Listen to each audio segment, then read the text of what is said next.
O pH é um dos parâmetros de controle de efluentes industriais. A presença de compostos como soda cáustica, que é o hidróxido de sódio, e cal virgem, o óxido de cálcio, conferem alta alcalinidade à água desses efluentes, exigindo neutralização antes do descarte no meio ambiente. Um método alternativo ao uso de ácidos minerais na neutralização de efluentes consiste no borbulhamento de dióxido de carbono, que é um gás que reage com a água, produzindo ácido carbônico. As equações mostram a formação do ácido carbônico e a sua primeira ionização. Na letra A, escreva a fórmula da soda cáustica. Bom, como a própria questão disse, é o hidróxido de sódio. Então, como que seria a linha de raciocínio para a gente chegar nisso? Ó, a gente teria o cátion de sódio, então como ele está presente no grupo 1 da tabela periódica, ele apresenta o NOx 1+, e o ânion hidróxido tem o OH1-, né? Cruzando isso daqui, a fórmula seria o quê? Seria NaOH, tá? Então, essa daqui seria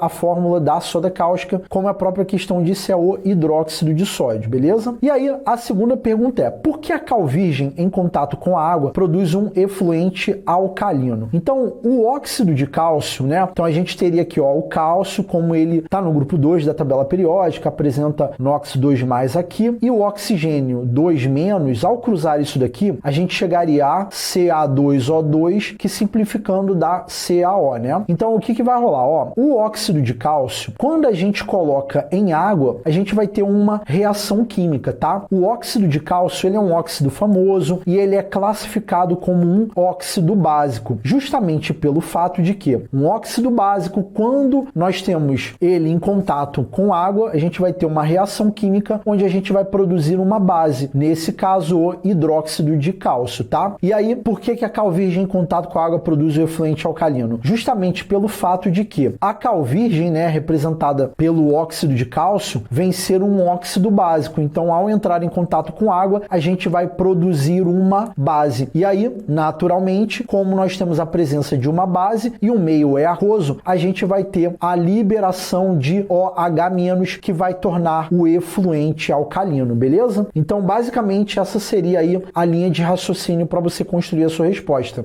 Com relação à fórmula da soda cáustica, não tem muito o que dizer, né? É questão só de escrever a fórmula, mas essa segunda etapa da letra A, o que seria recomendado aqui, pelo menos na minha avaliação, seria você escrever a reação química, né, de formação do hidróxido de cálcio, falar que é uma base, e aí você poderia escrever a dissociação dessa base para demonstrar para o corretor a questão da liberação do OH-, e aí é uma forma de você justificar o fato de que a cal virgem em contato com a água vai produzir um efluente alcalino, né, onde o pH é maior do que 7. Bom, então resolvida aí a letra A, agora a gente vai para a letra B, mas aí eu vou jogar esse pedacinho da letra A aqui para baixo, né, qualquer coisa a gente volta. Bom, então aqui na letra B é dito o seguinte, olha, um volume de 200 litros de efluente de pH igual a 12 foi neutralizado pelo borbulhamento de CO2. Considere que o volume molar dos gases seja igual a 25 litros por mol nas condições da reação e que a neutralização ocorra por essa reação aqui, ó, H+ com OH- produzindo água, com o H+ fornecido pela primeira ionização do ácido carbônico, e que a constante do produto iônico da água seja 10⁻14. E aí pede para você calcular o volume de CO2 consumido nessa reação de neutralização. Então vamos lá, galera. Primeiro ponto, o que o pH 12 está querendo me dizer? O pH igual a 12 está querendo me dizer que eu tenho um meio alcalino, tá? E o que vem ser o pH? A fórmula de pH é igual a menos o logaritmo da concentração de H+. Então, nesse meio, o que eu tenho? Já que o pH é igual a 12, eu tenho que a minha concentração de H+ seria igual a 10 elevado a menos 12. Qual é a utilidade disso? É justamente você utilizar aqui o produto iônico da água para poder descobrir uma outra informação que é, olha, o Kw, a expressão seria, ó, H+, concentração, multiplicando a concentração de OH-. Como o Kw é 10⁻14 e a concentração de H+ é igual a 10⁻12, a gente tem condições de descobrir o OH-, tá? Por quê? Porque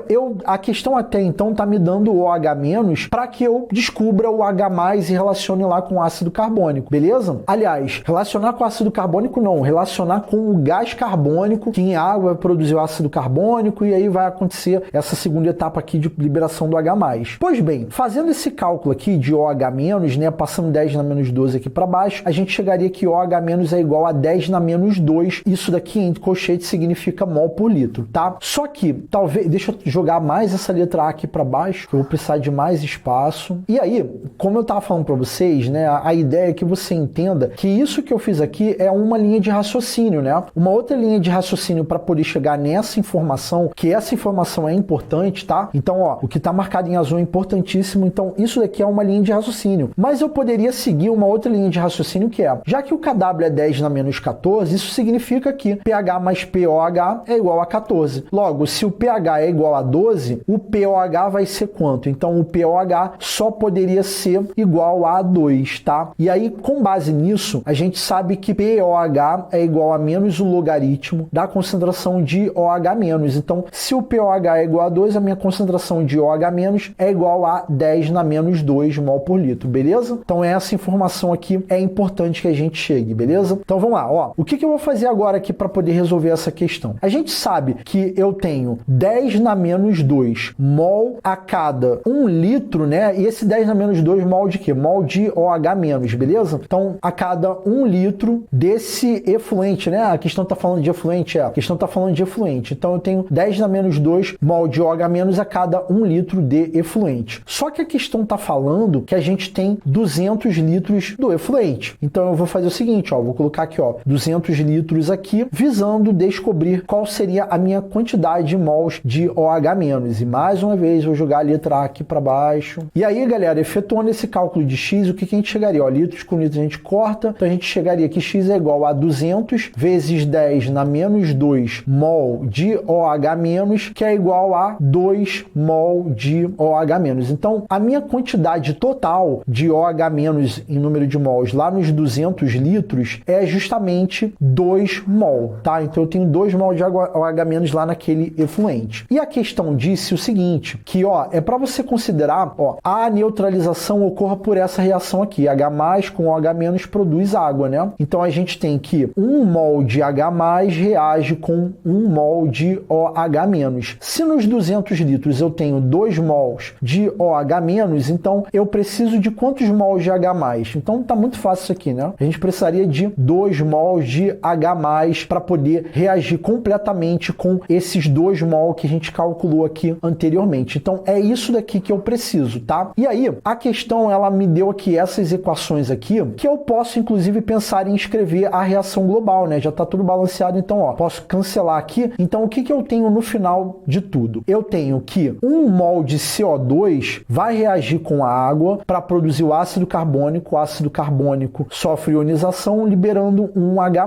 Então, esse processo aqui, eu poderia escrever a reação global, mas o que eu estou mostrando para você aqui é diretamente só para a gente poder ganhar tempo, e o que eu quero que você entenda é que é tipo assim, ó, a cada 1 mol de CO2, eu vou ter lá o processo acontecendo e eu vou produzir 1 mol de H+. Então, se eu preciso de 2 mol de H+, então qual é a quantidade de dióxido de carbono que eu preciso? Mais uma vez, uma regra de 3 muito fácil, então eu preciso de 2 mol de CO2, tá? Então eu preciso disso daqui. E aí, como a questão disse, ó, a gente tem que o volume molar dos gases nessa condição é de 25 litros por mol, né? E eu preciso de 2 mol, então, ó, se a cada 1 mol de CO2 eu tenho 25 litros, quantos mols, aliás, quantos mols não? Se eu tenho 2 mol de CO2, né, como necessidade para neutralizar completamente aquela solução, então qual é o volume de CO2 que eu preciso? Então, mais uma vez, a regrinha de 3 fácil, né? Então a gente teria aqui que o volume que a gente precisaria é de 50 litros, tá? E aí, galera, a gente fez várias regras de 3 aqui, mas é importante que você entenda o processo que eu fiz. Então, na primeira etapa, como o pH estava alcalino, o objetivo que eu precisei desenvolver aqui era uma dessas etapas, ó, ou você ia fazer esse de número 1 ou esse de número 2, onde o objetivo era descobrir a concentração em mol por litro de OH-. Só que como o efluente tem 200 litros, então você ia ver quantos mols você tem lá nos 200 litros, tá? Então essa daqui seria a etapa de número 2, né? Aqui eu vou repetir o número 2, é porque, entenda isso aqui, ó, eu vou botar aqui como número 1, ou esse ou o outro aqui. Então, um desses dois aqui seria a etapa de número 1, aqui é a etapa de número 2. Então, quando você achou a quantidade em mol de OH- lá nos 200 litros, você vai descobrir quantos mol de H+ você precisa para poder ter a neutralização total ali, tá? E aí, galera, você ia ver aquela reação de 2 etapas, né, do dióxido de carbono para poder chegar na conclusão questão que você precisaria de 2 mols de CO2 e aí depois você ia ver qual o volume disso. Naturalmente, como toda questão de cálculo, você pode ter vários caminhos possíveis, tá? O que eu estou escolhendo aqui é um dos caminhos possíveis e pensando em alcançar o maior número de pessoas, tá? Naturalmente dá para eu economizar aqui em números de regras de 3, mas a ideia é que você entenda como chega na resposta que é 50 litros, tá? E aí com base nisso você pode pensar em como você talvez faria se você estivesse fazendo essa prova aí da FAMERP, beleza? Então a letra B era só isso, né? A gente só quer o volume de CO2, então a gente acabou de finalizar a letra B e consequentemente a questão de número 13.